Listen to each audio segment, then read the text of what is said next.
Bharat, Russia కలిసి సంయుక్తంగా తయారు చేసిన బ్రహ్మోస్ క్షిపణి గురించి తెలుసు కదా. ఇది సూపర్ సోనిక్ మిసైల్. 3000 కిలోమీటర్ల వేగంతో ప్రయాణిస్తూ 650 కిలోమీటర్ల దూరంలోని నౌకలను విధ్వంసం చేస్తుంది. దానికంటే అద్భుతంగా అత్యాధునిక సాంకేతికతతో భారత్ సొంతంగా క్షిపణిని తయారు చేస్తోంది. దీని పేరు ధ్వని.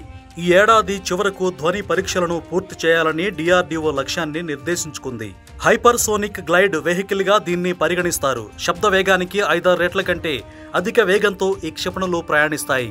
గంటకు 7000 కిలోమీటర్ల వేగంతో దూసుకువెళ్లి 2000 కిలోమీటర్ల దూరంలో ఉన్న లక్ష్యాలను ఛేదించగలవు.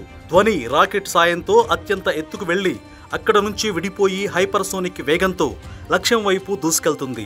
శత్రువుల గగనతల నిరోధక వ్యవస్థలకు చిక్కకుండా లక్ష్యాలను ఛేదిస్తాయి. ఇప్పటికే ఇంజన్ పనితీరు, గైడెన్స్ వ్యవస్థకు సంబంధించి క్షేత్రస్థాయి వైమానిక పరీక్షలను DRDO పూర్తి చేసింది. ధ్వనిని అందుబాటులోకి తీసుకురావడం ద్వారా అమెరికా, చైనాలకు భారత్ సవాల్ విసురుతోందని రక్షణ రంగ నిపుణులు అభిప్రాయపడుతున్నారు.